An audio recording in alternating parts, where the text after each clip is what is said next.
కిందికి దించండి madam, madam కనపడాలని మీకు వివరాలు కిందికి దించండి మేడం. జగన్మోహన్ రెడ్డి ఢిల్లీ ప్రోగ్రామ్. జగన్మోహన్ రెడ్డి గారు ఇక్కడ అసెంబ్లీ జరుగుతా అంటే అక్కడికి వెళ్ళాల్సిన అవసరం ఏంటో మరి మాకైతే తెలియదు.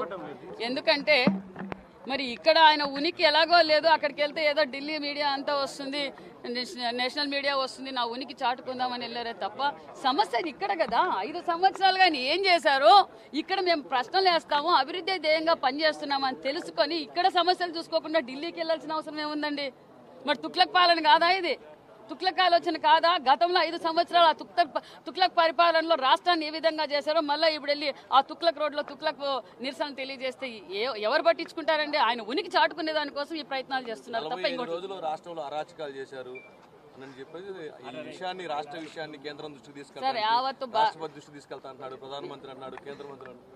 ఏం చేస్తారు సార్? ఏం చేస్తారు సార్? రాష్ట్రంలో ఏం జరుగుతుందో మీరు అందరూ చూస్తున్నారు. ప్రతిరోజు ఎన్డీఏ గవర్నమెంట్, చంద్రబాబు నాయుడు గారు, పవన్ కళ్యాణ్ గారు ఒకటే మాకు దిశ నిర్దేశిస్తున్నారు, మనం అభివృద్ధి వైపే వెళ్దామే తప్ప కక్ష సాధింపు చర్యలు వద్దన్నారు. మరి ఆ 35 మంది లిస్ట్ అడిగారు, హోమ్ మినిస్టర్ గారు అడిగారు, ఎవరయ్యా బాబు 35 మంది, నీకేమన్నా చిన్న మెదడు ఏమన్నా పోయిందా?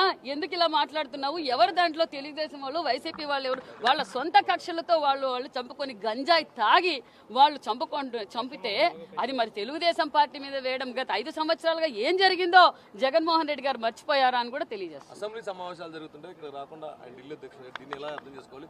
ప్రజలకు ఎలాంటి మెసేజ్ సార్? ప్రజలందరికీ అర్థమైపోయింది. నేను మీడియా ద్వారా తెలియజేసేది ఒకటే, ఆయన ఉనికి చాటుకునే దానికోసం ఆయన ఈ ప్రయత్నాలు చేస్తున్నారు తప్ప ఇంకేమీ లేదు.